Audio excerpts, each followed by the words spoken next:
So I think since I was a kid, I've seemed to have had this love affair with pump-action shotguns.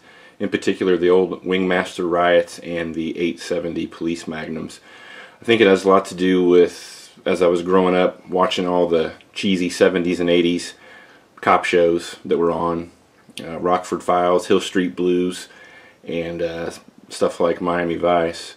Also, one of my first friends that I went to go shooting with as I got a little bit older had an old Wingmaster Riot, which I think through like the 50s, 60s, and into the 70s is essentially what the Police Magnum came to be. I think they rebranded it in the 70s and 80s.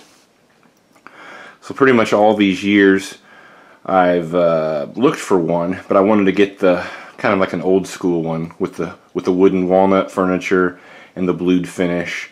I've had multiple opportunities to get the Parkerized or phosphate version with the polymer furniture, but I really didn't have any interest, especially since I've got a Express Magnum that I've pretty much decked out for, I guess, home defense or whatever you want to call it. So luckily I snagged this one here recently, and it's, like I said, it's pretty much the one I've been looking for the longest time. I wanted to get the 18-inch barrel version, which ironically I think most of them are either 18.5 or 20-inch versions.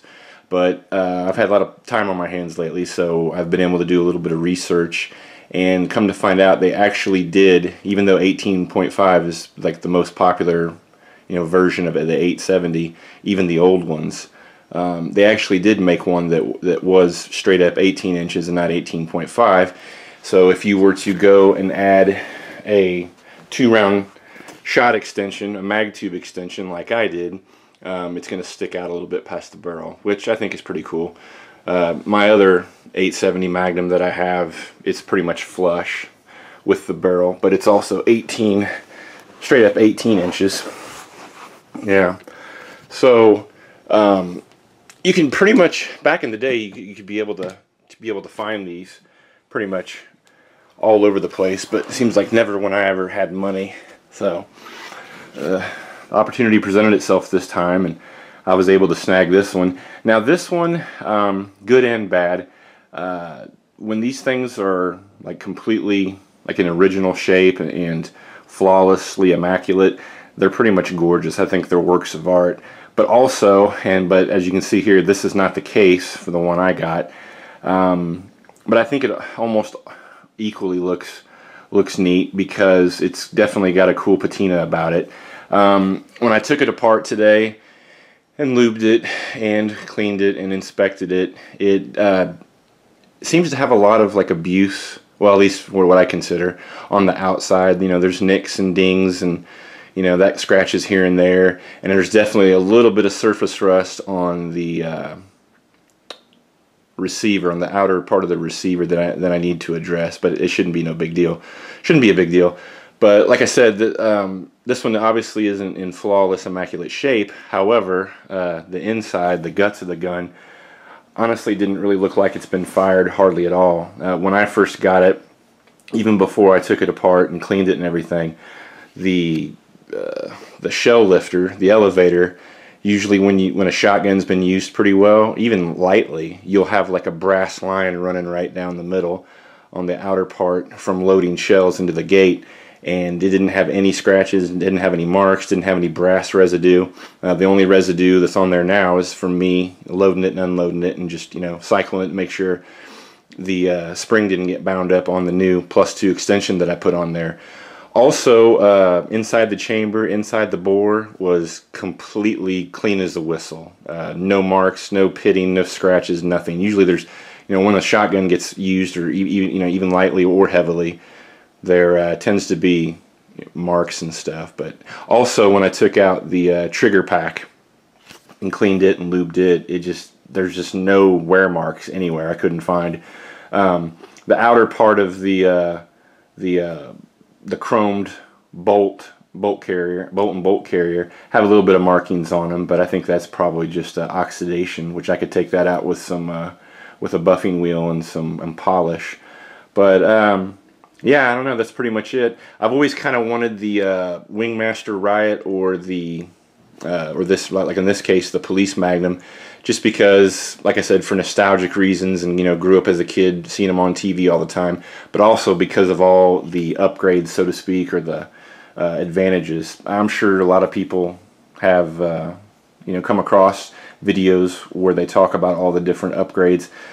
Just to name a few, the ones I can think of off the top of my head, one of the main things, I found this, I've seen videos on it, and also I've read it in a few different places. When it comes to these old Remington 870s, and even actually the newer 870s, they tend to get built by, I believe, one single craftsman in a separate part of the Remington plant, the facility. And back in the day, 50s, 60s, 70s, and 80s and 90s, it was definitely just one gunsmith, one armorer who built these from start to finish. And by the way, this happens to be a 1992 model. Excuse me. So, I guess one of the cool things is that they treat the Wingmaster Riots and the Police Magnums is the inside of the receivers have been completely, buffed out, dehorned, honed, and smoothed out. Hence, which is probably one reason why the action on this gun is so incredibly glass-like smooth. Plus, it's blued. Old blued guns definitely have a smoother, nicer action than their their counterparts, than their what do you call it? Like either the powder coat ones, like the Expresses, or the phosphate parkerized versions of the Police Magnums. Another thing, obviously, the trigger guard is metal. It's aluminum, actually, instead of the polymer. I don't necessarily know if that has any advantages or not, but also the springs. A lot of the springs are upgraded. Like the stock magazine tube spring is a little bit stiffer to help kick out the shells up into the shell lifter a little bit harder. The carrier dog spring in the shell lifter itself is quite a bit stiffer and firmer. The hammer spring also is heavier, so they have a little bit heavier trigger pull, but that's to help engage in case you get like a light primer strike. What else? Also, the extractor on the bolt, it's not a shitty MIM part like the Express ones. It's an actual forged part. Also, the ejector is, I believe, from what I read, is also forged steel and not MIM. Let's see, what else? The springs, the receiver, the bolt, the ejector, the trigger guard. I think that pretty much covers it.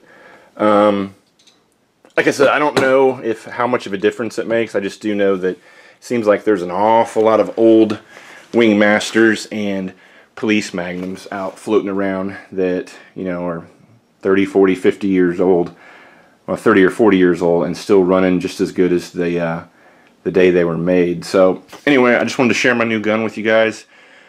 I'm pretty stoked about it. I've been looking for one pretty much exactly like this for a long time. I'm excited to get out and go shoot it tomorrow. Like I said, today, by the time I got it and got home and just cleaned it, lubed it, and inspected it, and added the +2 magazine extension, it had gotten too late, so I'm going to have to wait tomorrow to shoot it. But anyway, that's pretty much it, so take it easy.